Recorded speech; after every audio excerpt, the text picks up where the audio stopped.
আমি তো এখানে আসছি, আমার কাছে জান্নাতের টিকিট আছে। কয়জন আছেন? আসেন, জান্নাতের টিকিট কিনবেন আপনারা। বিক্রেতা যদি হয় তাহলে ক্রেতা থাকা লাগে না? আপনারাই তো ক্রেতা। সাক্ষী দান, কয়টা জান্নাতের টিকিট বিক্রি করেছি?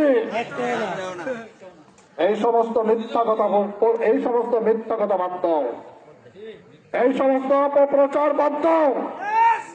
আমরা জনগণের কাছে জান্নাতের টিকিট বিক্রি করি না, আমরা জনগণকে জান্নাতের পথ দেখাই।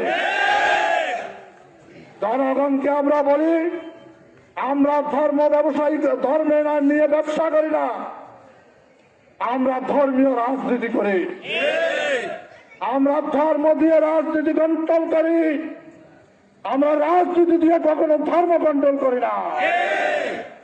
সুতরাং রাজনীতি দিয়ে যারা ধর্ম কন্ট্রোল করে শুধুমাত্র তাই কিন্তু ধর্ম ব্যবসায়ী।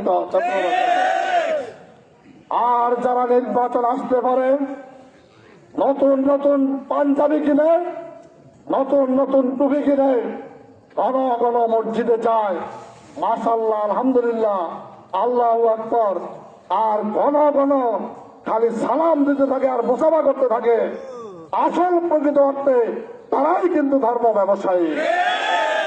ওই সমস্ত ধর্ম ব্যবসায়ীদেরকে আপনারা চিহ্নিত করবেন।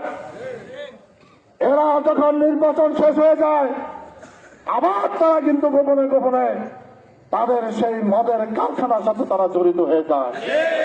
সুতরাং তাদেরকে আপনারা চিনে রাখবেন, এরাই কিন্তু আসলে ধর্ম ব্যবসায়ী। আজকে আমার প্রতিবক্তা বিভিন্ন জায়গায় বলেন ৭১ সালে আমরা এই করেছি সেই করেছি। আমার একজন ভাই